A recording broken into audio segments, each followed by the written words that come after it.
La fortune de 4 milliardaires africains dépasse la moitié de la population africaine. Qu'est-ce que cela veut dire? Vous pensez que l'Afrique peut développer sur l'inégalité? Ça, c'est de l'inégalité totale. Je ne dis pas ici que ces milliardaires ont volé le continent. Non, ils ont travaillé, tout le monde a vu leur travail. Ils ont travaillé, ils sont arrivés là où ils sont aujourd'hui. Mais le problème, ce n'est pas eux le problème, c'est nos dirigeants qui sont nos problèmes.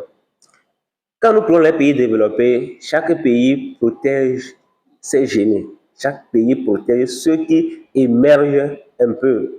Il les aide à développer leurs idées, à développer leurs besoins, ce qui fait la richesse nationale.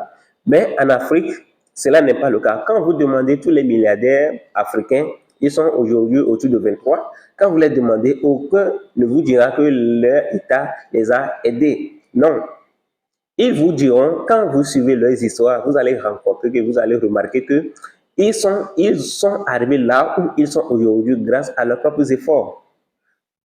Vous convenez avec moi qu'avec ça, quand on dit que 4 personnes, leur richesse dépasse largement la moitié des gens qui habitent dans ce continent, est-ce que vous serez étonné? Non. Si nous voulons que l'Afrique se développe, si nous voulons qu'il y a de l'équilibre sur le continent africain, il faut aider les petites entreprises, les entrepreneurs aussi à développer leurs idées, à développer leur business. Aujourd'hui, l'Afrique tout entière est confrontée à ce problème sécuritaire qu'on appelle territoriaux. Oui, les territoriaux aujourd'hui, ils ne recrutent pas les Blancs, ils ne recrutent pas les Asiatiques, ils ne recrutent pas les Chinois. Non, mais ils recrutent les Africains. Oui, les Noirs, dans leur propre pays ou dans leur zone. C'est toujours ça. Quand nous prenons le Sahel, tous ceux qui font les attaques dans le Sahel, que ce soit au Mali, Burkina, au Niger, ils sont tous des Nigériens, ils sont tous des Africains, ils sont tous des Burkinabés, ils sont tous des Maliens. Oui. Pourquoi ces jeunes se livrent-ils à ces jeux dangereux pour eux, pour leur famille et pour leur patrie? Est-ce que ces jeunes, consciemment, s'ils sont bien, ils ont leurs entreprises, ils travaillent, ils reviennent à la maison très fatigués, ils auront le temps d'aller se former pour aller attaquer une caserne, aller attaquer un village? Je pense que non.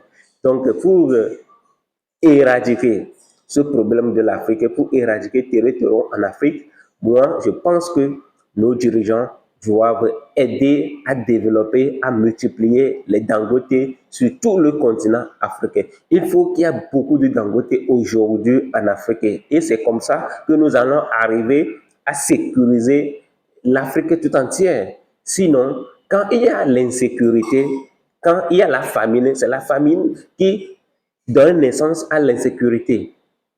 C'est ça. C'est très simple. Que nos dirigeants réfléchissent. Que d'ici 5, 10, 30 ans, qu'on ne dise pas que 4 personnes, leur richesse dépasse la moitié de la population. C'est absurde. C'est de l'inégalité. On ne peut pas vivre dans un pays ou bien sur un continent où l'inégalité fait la loi. Quand l'inégalité fait la loi, c'est l'insécurité totale. Alors, encourager les jeunes génies africains dans le développement des, des voitures de combat, des fusils, des drones dans le renseignement. C'est très important. C'est avec ça que nous allons sécuriser notre continent. Qu'est-ce que cela vous inspire? Que pensez-vous de cette idée que je viens d'émettre? Dis-moi ça dans le commentaire et à bientôt. Le problème de l'Afrique ne vient pas de l'Occident, ne vient pas des États-Unis, ne vient pas de la Chine, ne vient pas de la Russie, c'est nous-mêmes. Mais aujourd'hui, nous avons la tendance que nous sommes en train de quitter un maître à un autre, alors que ce n'est pas comme ça que nous devons faire, ce n'est pas comme ça que nos dirigeants doivent diriger l'Afrique. Le problème de l'Afrique, c'est nous-mêmes, c'est nos dirigeants. Ils négocient mal les accords. Il travaille uniquement pour les autres. Il travaille pour la Russie, il travaille pour la Chine, il travaille pour la France, il travaille pour les États-Unis, il travaille, bref, pour les puissances. Qu'est-ce que je dis? Je dis, si nous voulons développer notre continent, il va falloir que les dirigeants africains réfléchissent à développer les compétences locales, à développer les génies, à faire naître les génies et à les aider à grandir Ainsi, nous aurons les moyens nécessaires pour rivaliser, pour compétir avec les grandes puissances.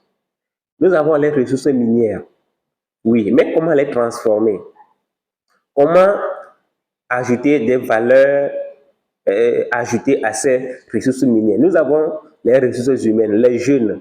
La population africaine est très jeune, mais il n'y a pas de boulot, il n'y a pas les aides, il n'y a pas une banque africaine capable de financer les petites et moyennes entreprises dans la technologie, dans le militaire. Il n'y en a pas. Il n'y en a pas. Comment est-ce que nous allons développer notre continent sans qu'il n'y ait pas des entreprises capables de fournir ce que l'Afrique a besoin? Et si chaque jour nous allons toujours courir derrière la Chine, derrière la France, derrière la Russie, derrière les États-Unis pour acquérir les matériels militaires, les renseignements et autres, nous n'allons pas développer le continent. Le continent sera toujours en retard. C'est très simple et c'est très nécessaire que nos dirigeants africains réfléchissent, que sur tous les plans, nous soyons autonomes. Nous ne devons plus vivre dans la dépendance. La dépendance tue, la dépendance retarde, la dépendance est mauvais. Ça qui donne naissance à l'inégalité et l'inégalité donne naissance à l'insécurité. Si tu es d'accord avec moi, like cette vidéo, partage et mets en commentaire tes idées. Merci.